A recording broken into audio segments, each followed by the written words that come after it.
غزہ میں جاری جو انسانیت سوز صورتحال ہے اور اسرائیل کی جو ایک جارحیت ہے اس کے اوپر پوری دنیا میں جو تشویش ہے، اس ساری صورتحال میں جو کوششیں ہو رہی ہیں امن کے لیے، ان کوششوں میں ایک اچھی خبر 31 مئی کی رات کو امریکن پریزیڈنٹ جو بائیڈن نے وائٹ ہاؤس میں گفتگو کرتے ہوئے انٹرنیشنل میڈیا کے ذریعے یہ پیغام دیا کہ اسرائیل کی رضامندی سے، بلکہ اسرائیل کی طرف سے ایک امن معاہدہ جو ہے اس کی تجویز دی گئی۔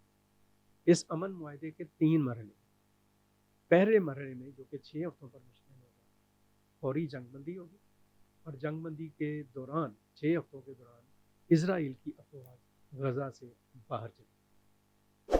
دوسرا کام یہ ہوگا کہ غزہ میں جو امدادی سامان ہے اور امدادی جو سرگرمیاں ہیں ان میں اضافہ کیا جائے اور روزانہ کے کچھ 600 ٹرک امدادی سامان کے غزہ تک پہنچائے جا سکے۔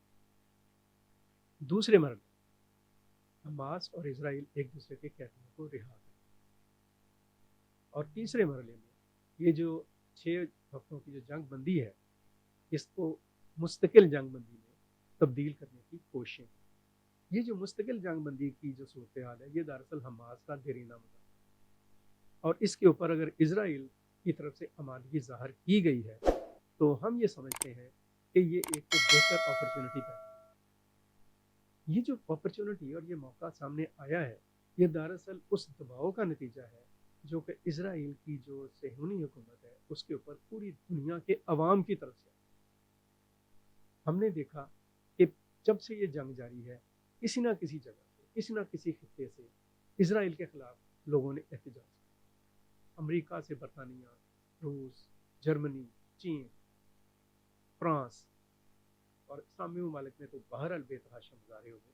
ان مظاہروں میں یہ دباؤ ڈالا گیا کہ اسرائیل فوری طور پر جنگ لے۔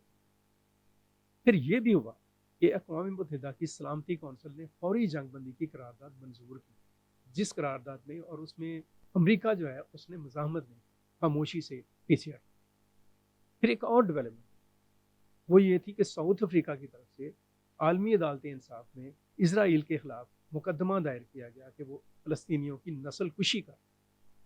عالمی عدالت انصاف نے اس مقدمہ میں جنوبی افریقہ کے حق میں بات۔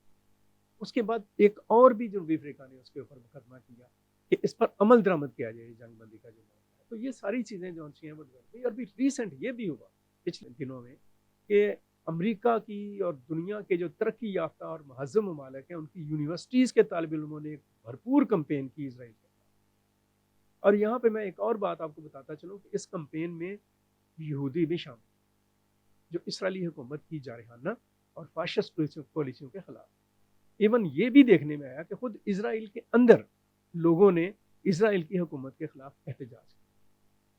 یہ ساری صورتحال، اس ساری صورتحال کے اوپر ابھی 2 دن پہلے ترکیہ کے صدر رجب طیب اردوان کا بھی ایک بیان سامنے آیا کہ مسلم ممالک کو اس کے اوپر ایک ہارڈ لائن لینی چاہیے۔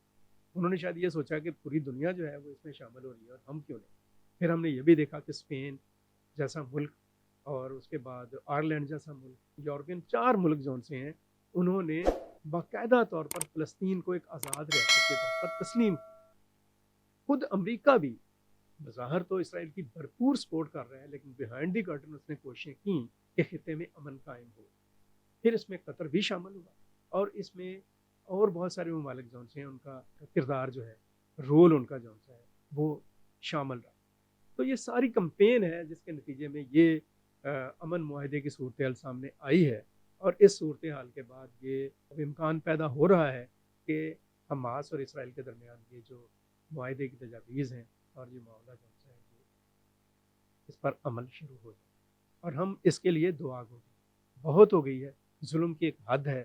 اب اقوام متحدہ کو، دنیا کو، امریکہ کو اور سب سے بڑھ کر اسلامی ممالک کو ایک پازیٹیو رول اور ایک اسٹرانگ رول پلے کرنے کی ضرورت ہے for the sake of Palestinian people. یہ بہت ضروری ہے، اس پر کام کرنے کی ضرورت ہے، اس پر آگے بڑھنے کی ضرورت ہے۔ مجھے امید ہے کہ پوری دنیا اپنی ذمہ داری کو سمجھے گی، اور نہ صرف یہ کہ غزہ میں امن کے لیے فیصلہ کن اور نتیجہ خیز اقدامات ہوں گے، بلکہ کشمیر جیسے دیرینہ مسئلے کو بھی پرامن اور منصفانہ بنیادوں پر حل کیا جائے۔ شکریہ۔